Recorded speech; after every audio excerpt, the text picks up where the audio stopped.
my freshman year, me and a bunch of my friends I had in my dorm had like a manuary where we didn't shave, or a no shave just November, Oh, okay, don't shave okay. December, whatever it was. And it was 1 month of that, and we all had like a beard competition to see who'd get the longest, the fullest. We had like categories. It was fun, and I Who would won. compete with you? Oh, there's a shocker. Well, they didn't know. I didn't have like a beard grown out most of the time. Like I just kept it pretty cropped, and so I grew out a pretty good month beard and won the little contest. And they were like, so we were in the bathroom like shaving, and a couple girls were taking pictures and shit, and into like the funny shapes. And they were like, Taylor, it would be so funny if you went to our class, because we all had the same class right afterward. If you went to our class with a Hitler mustache today, that would be hilarious. And I was like, you know what? Fuck it. Like, yeah, I'm in college now. Like, that's pretty funny. People will be like, look at that guy. All laughs. Like, and so I shaved it into basically this amount of facial hair on my upper lip. And I have a very thick mustache, so it came in well. And I went out like that. And I was maybe like, my dorm was maybe a half mile from this building, like a diagonal line just across the street, and you're there. And I made it like halfway between, and I was waiting at the light with the hundreds of other students who had come.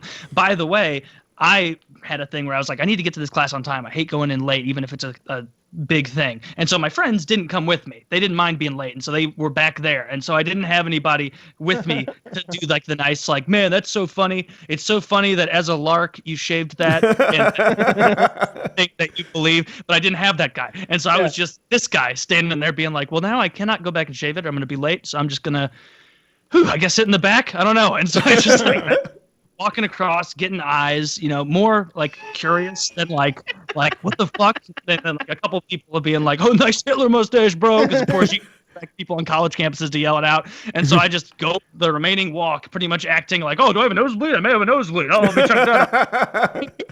Class, sit in the very back. Don't talk to anyone. Don't look at anyone. Just take my shit, like boring ass, whatever class it was, and then left and immediately shaved it. And my friends didn't even come to class, so fuck them. I think Jewish studies class, like you forgot what it's a whole new semester. You're back there like this. You're like, Taylor, what's wrong? You aren't taking notes. I feel like I might sneeze any minute. Any minute now, it's coming. Well, two of the guys I was doing that whole contest with actually were Jewish. No. Oh, okay. Well, that's fine then. So, yeah, but you run into some fucking Israeli exchange student out on the green, and the next thing you know, he's Krav Maga-ing your ass into submission. I had a real uncomfortable thing happen to me today that I know has probably happened to somebody before, but it's never happened to me. I was in an office building taking a shit. It was like a big building where there's like lots of different bathrooms. It wasn't like I went into one area where there's just one stall. It was like a public bathroom. And I went to take a shit, and so I was in there, and there was nobody in there, so of course I took the handicapped space. And as I'm in the middle, actually, no, I'm wrapping up. I hear the door open, and I hear the sound of wheels. And I'm like, must be a janitor or something. You know how they'll walk in sometimes and like wheel their shit in and be like, oh, somebody's using it, and then they'll leave. And then I noticed after another second, I'm like, that sounds like an electric janitor scooter or something. What could that possibly be? And I was sitting in there, and then like I saw the sound got closer, and I saw the shadow of wheels underneath where I was shitting. Oh no. And I was like, oh, I don't even know what to do. Like, I can't leave here in an empty bathroom and be like, no, I was just shitting where you need to. Sorry, I didn't want to be in the other one. Is there a window in the stall that you can climb out? No, I could see it's an office building. Where his wheels were. And so I looked under there, and then I started hearing like a struggling noise. He had started opening the stall adjacent to me, the small one, for non-crippled folks. And so he opened that, and I was like, at this point, it's been about like 15, like I've been done shitting for like a minute, and I'm waiting for him to get all the way in there, and so I can like try and make an escape, and he gets like what I think is all the way in, because I look under and I see like, okay, there are shoes there, they're standing, so I don't know what the deal with that is, like this guy, and so I start to open my outward door, can't open it because his chair is there, and now I'm looking through a gap at his chair, and all I can see is him standing in the stall, struggling like a crippled person would, trying to get it worked out. And I literally, before he could turn back around, I slinked my body like through the gap and like quick walked out of there and was just like, sorry, and left. Slinking I couldn't through even, double proved you were not crippled. It didn't belong in that stand. It did. I did not belong in there, but I couldn't even face the poor guy. Like I just didn't had to even yell wash. like a meek, I'm sorry. As I didn't even wash my hands. I literally left and was like, I'll deal with E. coli. Hopefully that's not my own shit. That would be a wake up call. But I felt so bad. Usually uncomfortable situations make me kind of laugh. But no, that was. So here's a lesson to take home: is those aren't just comfy spaces for you to poop. They actually make those for people who need more space to Who poop. knew that, Is this going though? to stop me? Is this going to stop me in the future? No, because I like my power grip. Like I like being able to really force it. You take a know? wide stance. I take a wide stance. I put both my feet up on top of the toilet bowl like this, and then I just shit down into it. A lot of splatter, a lot of spray. You But that's the way perch like people a pooped in the gargoyle. wild. Did you know that? That's true. That Yeah. you're meant to squat. And so really we make fun of China and India for being, a couple thousand years behind, and we should. But because our way is better. But it is technically the way you're supposed to poop. Where everyone is. The way they pick those people that you were seeing, the cream of the crop, like those are hand picked. Yeah. Hope does kid- it now at her school. I have a story where the person who usually did that, like the ambassador to the school or whatever She the fuck, does where they that, pick yeah, some yeah. goody two shoes kid like Hope who does very well in school. They picked me to replace him one day because they asked me, would you mind doing this? Because I won't say it, because Michael isn't here today to do it. And I was like, fine, whatever, like I'll do it. So you basically get a kid for the whole day where he comes in and stays a whole day at the school and looks around. So it's almost like you get to skip class a little bit because you can make stuff up and be like, well, we're going to leave about 10 minutes early because we got to make sure we get there and make sure this new kid, he's the priority. So I got a kid from Kenya, and he spoke English all right, showed up. He was adopted by parents. I don't fully get it. Missionaries apparently just go to Kenya, and then they hold tryouts, and then they pick the kid who wins and adopt him and bring him back to the U.S. And I guess this kid won the competition, like the looks fit. 06 winner. And he came in, and they're like, Taylor, you need to show him around and take him to all your classes today. And I was like, all right.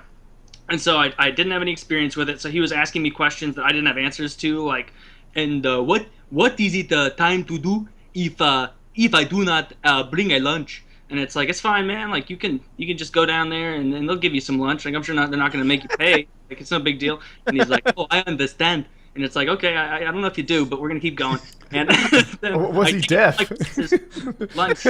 Lunch rolls around, and I get in line. He's behind me, as far as I know, just standing behind me. I go through, get all my stuff, get my food, and I have like the 2 vouchers or whatever for me and him because I got my lunch free that day for being a good Samaritan.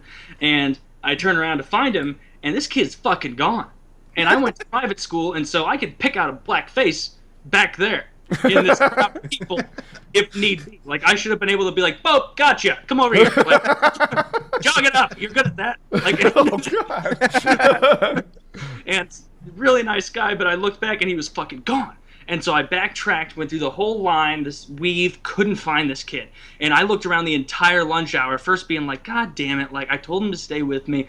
By the end of like the 45 minutes, I haven't eaten, I can't find this kid. I checked all the bathrooms. I was just looking around the school desperately, and I didn't want to go up to the whatever lady runs this shit and be like, hey, you know how almost 4 hours ago you told me to watch this guy? I botched it. My bad, I'm so sorry.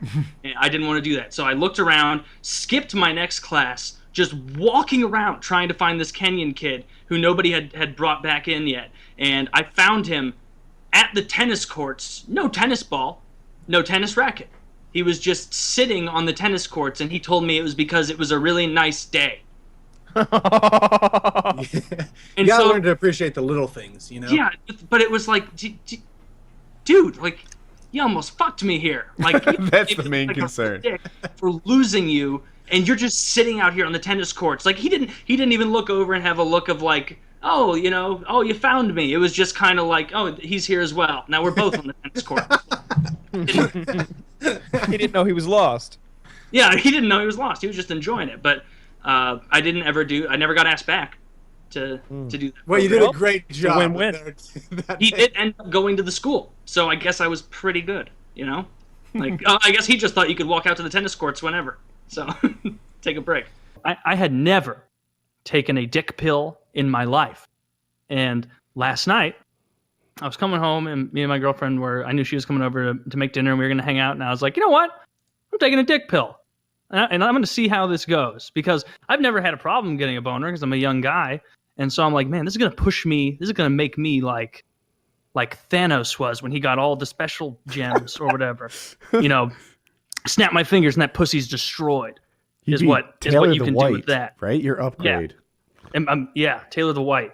And so I took one, and like maybe an hour or two later, we start fooling around, and it blew my mind how quickly after initiating any sort of like fucking, not even just fucking, just any kind of foreplay, you're hard.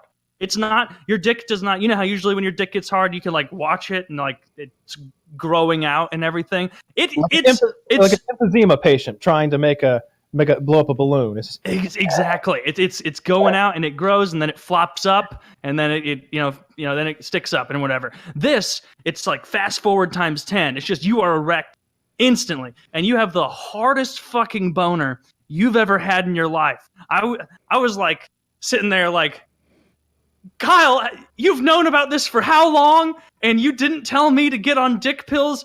You should have been. No, you know what? You told me a couple times. You should have been much more emphatic about much more firm, much harder. Like, and my You should have dick pounded got that message so- in, Kyle. Well, we fucked. It was fantastic, and I finish, and usually, you start to go down a little bit after you come. Not with Blue Chew, you don't. With Blue Chew, if you want to, you don't even have to like do the refractory period of like go down then come back up. You can I just stayed hard. As it wasn't like, all right, I went from 110% with my Blue Chew down to like a normal boner after the first come. No, standing loud and proud, brother. He was as hard as he'd ever been. I couldn't be happier with Blue Chew. Chiz, if you let these guys get away, I swear to God, like I need some more of those promo packs. All right, I need some more promo packs. Yeah, I think You got any more of those promo packs? It was super good. My dick was so. I've heard, and this is just a rumor mill. This is what Bill Clinton used, so he was able to fuck that horrible woman. That's right. That's absolutely his wife that you're referring to, Hillary Clinton, of course. Yes, definitely not the innocent interns. Yes, they should have. They had Bob Dole back in the day advertising, but they should have gotten. Now you know what? Before I had Blue Chew, I was putting rubber bands around the base of my dick, hoping to get it hard enough to shove it in that stanky hole that she has. And my goodness, I'll take one Blue Chew, and I tell you what, I'm going all night. I still have to put a clothespin on my nose, but it helps a lot. And so I couldn't recommend it higher. But the spirituality thing made me think of something. So my girl and I were watching a movie. And she gets spooked. I don't think I've said this on the show. She gets spooked at like spiritual demons and I don't think you've ghouls acknowledged her existence on the show. We were watching this spooky. We're in a scary movie kind of fix right now because she gets very scared by them, and it's kind of funny to me. I only get scared by like the serial killer, or like really spooky, like someone might kidnap me and torture me or something. And she was getting scared by The Conjuring or something like that, something supernatural. And she was like wanting to get up and go to the bathroom, and she's like, will you walk me to the bathroom? And I'm like, it's 15 yards that way. You go to the bathroom, I'll pause the movie. And she's like, I'm scared, I don't want to go, there could be demons or something. And I'm like, demons aren't real, we've talked about this, none of them are real, there are no goblins, there are no ghouls, nothing's gonna happen. And she's like, yes there are, they're totally real, I know they're real. And I was like, no they're not, watch. Satan, come into my heart, come into my soul, use me as a vessel, use me for your will, Lord Satan. I invite you in all earnest, please invite my soul. And I did something like that, and she was like, stop doing that, stop inviting Satan. I'm like, it's gonna be fine, it's coming in, Like, I just invited him. You know, like, come on in, Satan. There's room for one more. Like, I bet if you come in, I'm gonna be so successful. Apparently, I'll be great looking. Like, come on, let's have some fun here. You haven't traipsed around Earth for a while. What a better body. So, she did not. A little high on yourself. You're like did not Satan. She was not as high on the comedy of that as I No. was. When she came back from the bathroom, you totally should have been having a seizure, just flipping the fuck out, and then come Foaming. to and just walk, just freak her out a little. Maybe grab one of those kettlebells, pretend like you're gonna smash her. Or to be doing just like Gregorian chants or something as she's in there from right outside.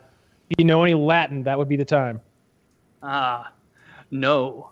Semper Fi. I got a good senior trip one. So what they did is they would have they rented out like a YMCA kind of thing. It wasn't a YMCA, but you get the idea, like a community center, and the whole senior class would it was like a lock-in, and you just kind of go wild in there, whatever. They had like parents and teachers to make sure you didn't get too out of hand, weren't vandalizing.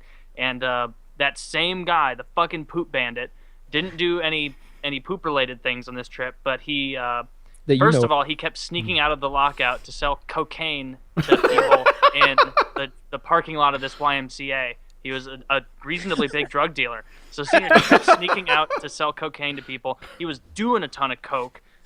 While he was there, just hyped up, somehow. That's why he was didn't shitting get. so much. Yeah, he was just shitting. He was constipated. He was suddenly shitting. He couldn't control himself. A lot of cocaine, and they had this big bouncy castle, and people were enjoying it. Of course, people showed up drunk and whatnot, and they're just in there doing whatever. And he just for no reason at all, just went up to behind the bouncy castle, no one could see, and then just stabbed it with a knife, ruined the fun for everyone for that thing. Then he would run around, and they had all these games and things where This guy's horrible. I know. And there was this thing where it was this another balloon kind of game, and it was 2 lanes, big lanes that you could run through, and you would strap on this vest, and it had almost like that thing that heroin users used to tie off, attached to your back, and to the balloon in the back. And the vest was made of Velcro, and you'd try and run as far as you could, and then when you stopped, it would shoot you back, and you'd stick to the Velcro thing. And I guess, after people had got a little bored of that and went on and be like, oh, we'll come back to this later, he just went over and just cut those 2 things for no reason. Just all he did the entire lock-in was go around and cut and break things. And they had prize baskets, and they're like, how did this prize basket end up in the toilet in the men's room? Did everybody know it was him? How many people knew he was guilty? At this point, we'd already graduated, and so he just went balls out.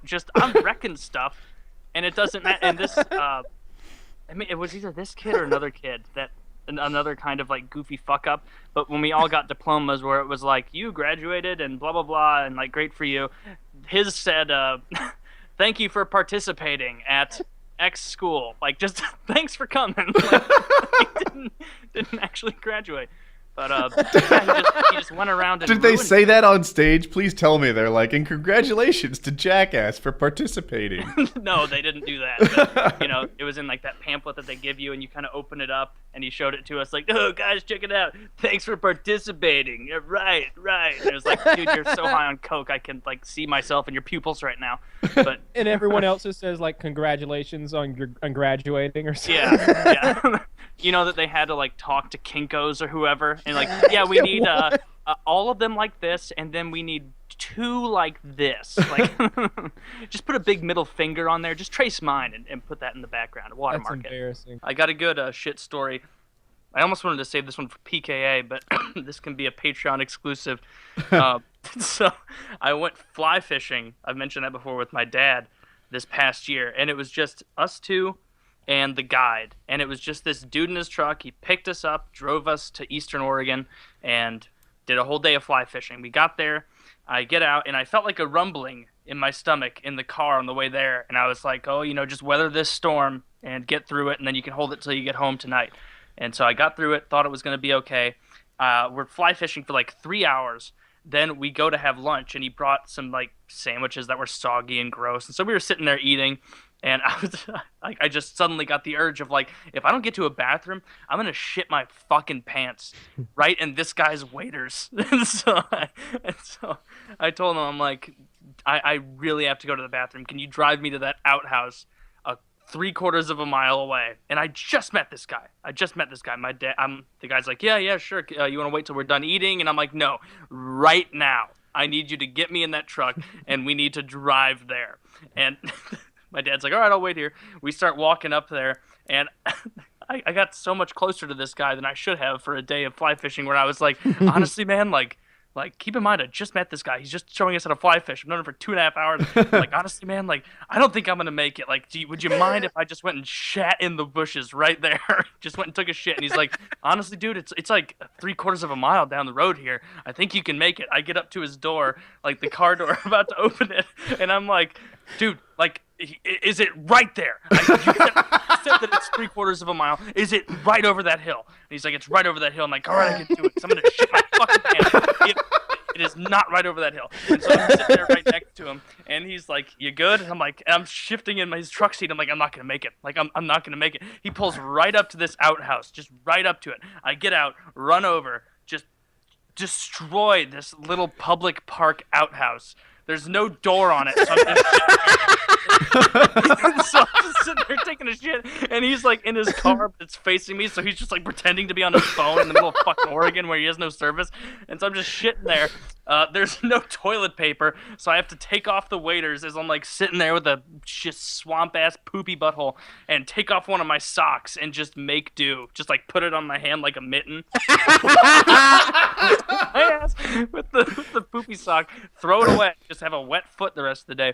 It was horrible. And then the ride back was the most uncomfortable thing of my life, where I got back in. He's like, you feeling better? And I'm like, oh, yeah, you know how it is. And then just there. We didn't, like, he would come up behind me and, like, show me how to cast later in the day, and it was almost so uncomfortable of, like, you know what I've done. I've eaten dog food before when I was, like, 8. I think I might have told this story. My mom was making tuna casserole, which I fucking hate tuna casserole. I don't like any kind of casserole, really. Ever since I was a kid, it just grosses me out. And I was like 8, and my dog had a bowl in the corner. And I wanted to show my mom how much I really hated her fucking casserole, and I wasn't going to stand for it anymore. God damn it. And so I snuck around the corner to where I could see her cooking it, and I just started eating dog food from the dog's bowl. Ate the entire bowl of dog food. So when I sat down, she was like, Taylor, you gonna eat something? You gonna have some of the casserole? I'm like, no, I already ate a whole bowl of dog food. There. Like, Taylor, that's disgusting. And my dad was laughing like, well, he already ate, you know? Like, it's fine. He's like, are you really, you're really not gonna have any casserole? I slaved over this for you, and you eat dog food instead? I can't believe that. I can't believe you just eat dog food. Like, That's a great. take a hit. Did it work? Yeah, I didn't have to eat casserole. I already fill up on dog food. But I mean, like, going future, forward, how did it play out? Yeah. Oh, like, she really didn't make that anymore because she knew I would sneak in and eat dog food.